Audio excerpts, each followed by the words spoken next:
And I guess that kind of brings us on to the last sort of bit to discuss, is what are the government going to do now? Sure. I must admit, I think while the market's frothy, I think they're going to hold off. At the end of the day, we all have to understand they've put a huge amount of money in.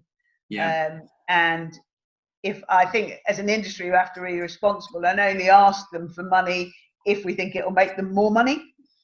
So for me, in the last recession, they did a guarantor for lenders who were lending at 95% loan to value.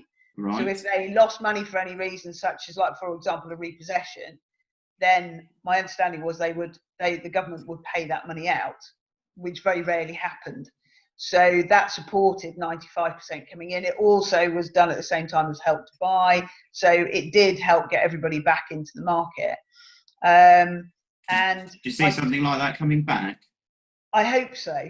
Yeah. Particularly with the Nationwide. I thought we'd probably got a few months before we needed to ask for stuff and help. But with Nationwide doing what they're doing, I think that should be a priority, really, because the first-time buyers, whatever anybody says, do hold the market up. Yeah. And they were about 30-35% of the market before we went into COVID lockdown. So that, and I think the other question, I don't know what you think about this, is politically, it's been missed a bit, really, but lenders can't repossess a property currently, can they? No. Just a bit like a landlord can't get an eviction. And my thoughts are, well, I think they're going to have to keep extending that, because homelessness is already up something like 165% from 2010 up until we went into lockdown. And to be fair, they have done a lot to try and help homeless people over that period of time, which is good. But there is nowhere to put people if lenders start repossessing. So I'm kind of wondering if they're going to have to extend that for some period of time. And then, of course, if you don't get loads of repossessed properties, that kind of keeps the market price up, because repossessions are the real driver of prices down, typically during a recession. Yeah. So I don't know how you think about that, but I think they're going to put lenders under quite a lot of pressure to not repossess, just as they have landlords. Yeah. They're going to have to do something, aren't they? Because I think a lot of these government initiatives they put in, obviously they're brilliant for propping up the economy in the short term, but it almost feels like a lot of the economic implications of this recession, whether it's going to be a short recession, a long recession, no one quite knows. Yeah. It almost feels like they've just kicked the can down the road, really. So until we start seeing, once those initiatives are reduced, what effect it's going to have, like you say, on the ability for tenants to pay, are landlords going to be able to keep up their mortgage payments, they're going to have to repossess. Until we see those play out, we don't really know what the full impact is of that. We're all sort and it's the hard thing for anybody making a decision at the moment is we're not going to know till kind of October. I've looked at the numbers, and usually they're a kind of month, 2 months behind. So we're not really going to know till October, November time exactly what's going to happen in the housing market. We know what the current situation is. It's a frothy market. It will probably slow down August time. And we'll start seeing the real market coming through till September. Now, that's why I'm saying it's October, November until we see the real stats. And that kind of those forecast predictions of falls, I don't think are going to hit till then. But then ironically, of course, from a valuation perspective, all your data will be telling you is there haven't been house price falls in the first 3 months post lockdown.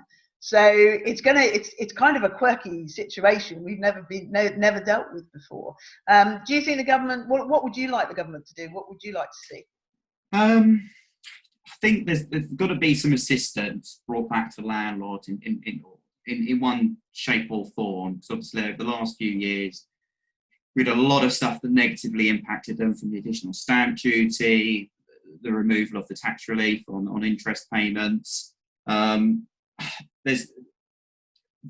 Unless they're going to want to punish landlords more and sort of trying to push them out of the market or make it a more professional market, they're going to have to bring something back in to keep landlords in the market and to be able to support them. Like you say, if there's an increase in demand for rental property, or if they're having tenants that are struggling to pay, but the landlord can't do anything and they can't even get the tenant out to get a new one, then there's going to have to be some sort of legislation to normalise that situation, whether it's the government helping the tenant and taking on the housing benefit, or whether it's through the landlord by getting deferred mortgage payments. But we've already discussed the implications of them doing that. Yes, yeah. I think that they were very quick actually, because they've said, oh, renters weren't looked after, but actually they, certainly on the vulnerable side, they were. So for those on benefits, they were very quick to make the changes on the local housing allowance. And they were quite startling. I looked, and I think it's Northwest Kent.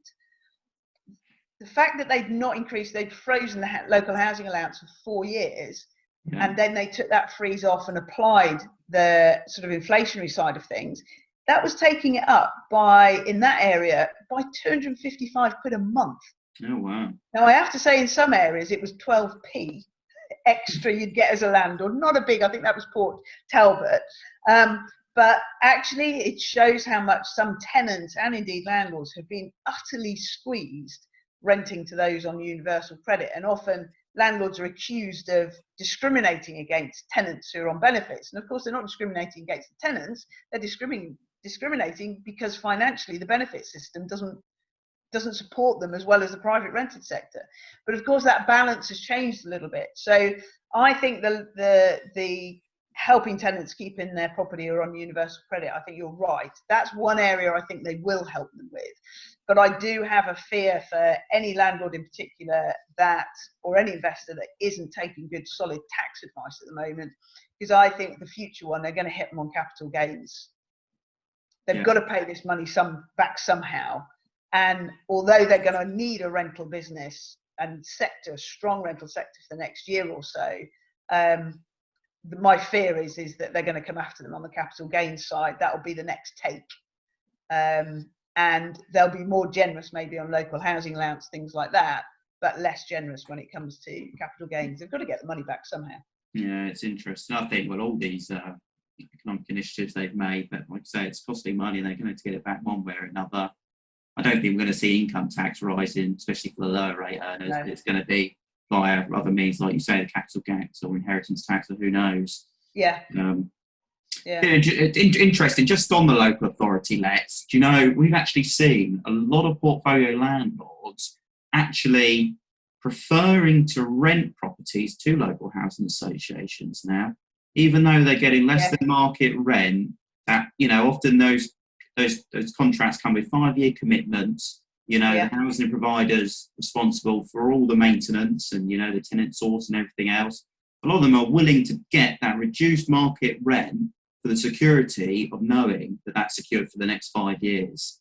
Yeah, it makes sense. And financially, that can be backed, can it, mortgage-wise? It can, yeah. So traditionally, a lot of lenders weren't very happy with sort of housing association or local authority lets, but now they're actually quite open to them.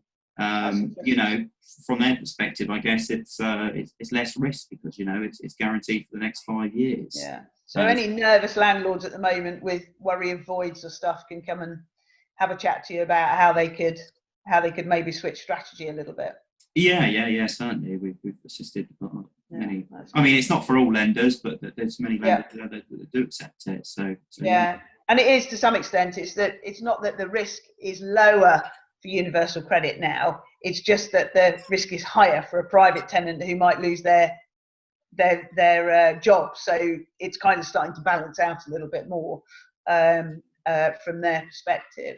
And anything else? Any sort of tips or anything for investors, landlords moving forward on the kind of financial side? Do you think in a few months' time it might be the time to really go for it, or terrible question to ask? Yeah, put me on the spot a bit here. It's hard to say, really. I mean, look, from what we've seen, like I said, lenders are being supportive again in the market. We're not seeing the higher LTVs that we saw pre-lockdown, 80, 85%. So landlords are going to have to put in cash into the property. The common one we're seeing is that for whatever property that you're purchasing, it needs to have positive cash flow from day one. Okay. Lenders aren't particularly supportive at the moment of projects that are only going to come to fruition and income producing 6 months, 9 months, 12 months down the line, simply because they're uncertain of what the current stock is going to do and what the demand is going to be. So they're not too supportive of new stock coming onto the market. So, you know, like I say, there is still homes for most cases, and you know, you can get the borrowing. Property price wise, though, who knows? You know, Absolutely, it is a thing at the moment. I think it's a tough one, isn't it? And I think, like we say, it's all down to, I've looked at some properties, because we're in this weird situation whereby normally a recession, everybody's income lowers and everybody's in danger, if you like, more risk. Whereas actually we've got part of the economy doing incredibly well. So anybody in retailing, it's like Christmas every week at this moment in time. So they're kind of fine. Clearly, doctors, nurses, anybody in the NHS, public service, again, pretty good position to be in currently. But, you know, obviously anybody, I think I looked at Southampton, whereas in the centre of Southampton, they had the NHS and some of the other people that were there, people like B&Qs, that kind of thing. They're solid providers for the future. So they were fine in the centre, but near the ports, of course, massive cruise liner business. And of course, they're in huge amounts of trouble. So you can kind of imagine, I think landlords, anybody in property investment at the moment has got to realise that all the stuff we're going to hear in the papers really over the next few months is kind of irrelevant. And you've got to get those numbers right, like you say. And if you can show it turns a profit, but it is, I guess, cash is king really over the next 6 months. This isn't a time necessarily for somebody who's thinking of borrowing some money on a credit card as they did in the old days, and sticking that down as a deposit and or a bounce back loan or anything else. This is kind of for those that really know what they're doing or have very good advisors around them like yourselves. I mean, you know, if you've got a proven track record as a landlord, and you know you've got positive cash flow, good cash reserves, lenders are still being very supportive of you. So no issues there. And just going back on what you said earlier about sort of the economic impacts, I've seen some data that says it's almost like a tale of two sides at the moment, where you've got some people are actually better off as a result of the lockdown, because they haven't had the cost of commuting, they haven't been going socialising, restaurants, they haven't gone on the foreign holidays, so they might actually have cash reserves increased compared to pre-lockdown. There's a great stat from Halifax. I hope Halifax, I remember this correctly. I think people's had 11% more savings now than they had pre-lockdown for exactly that reason. I have to say, I did spend some of mine. I did spend more on wine and fizz, because I do quite like fizz, than I would normally do. So I did treat myself because I wasn't going anywhere. So that was quite nice. But yeah, I think there are potentially upsides that we don't know about yet. We kind of hear all the downsides, but some of the upsides we haven't heard. And I suppose, just to kind of finish, where are we on offices these days? Sure. Is London going to empty and Buckingham Palace and everywhere else turn into a big HMO or something? What do you reckon? Do you know what? With the high street retail and offices in general, almost in a way, this lockdown has sort of brought forward the eventual and slow decline of retail and office space, I think.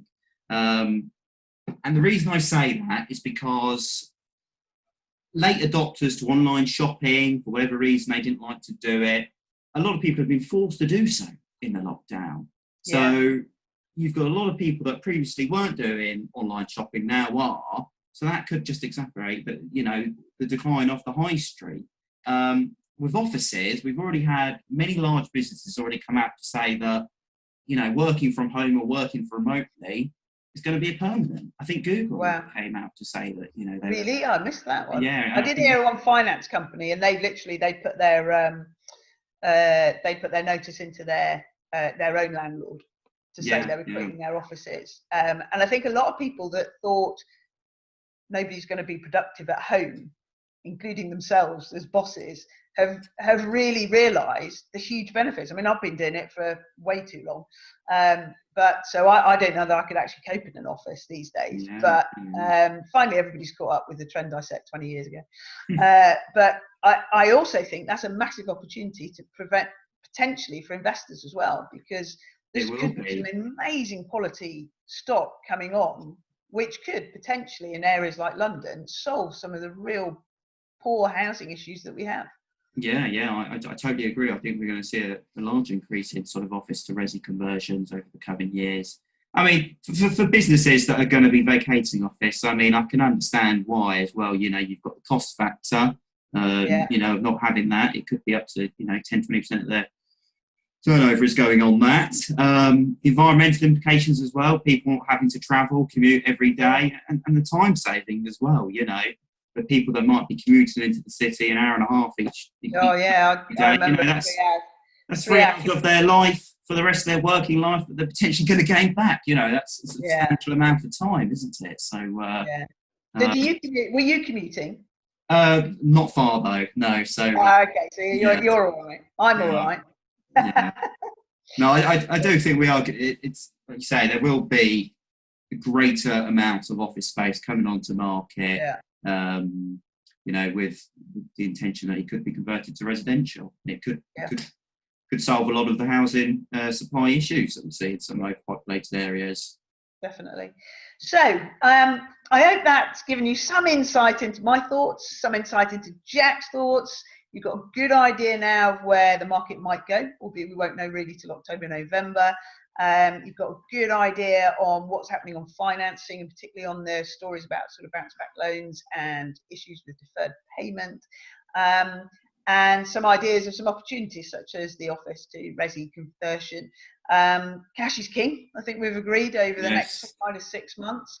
But if you've done a good job in property over the last few years, then there's money out there to support you. This isn't a credit crunch like we had in the past. And the government's keen to back anything that will improve the economy, of which housing's been recognised as one of the first markets to open.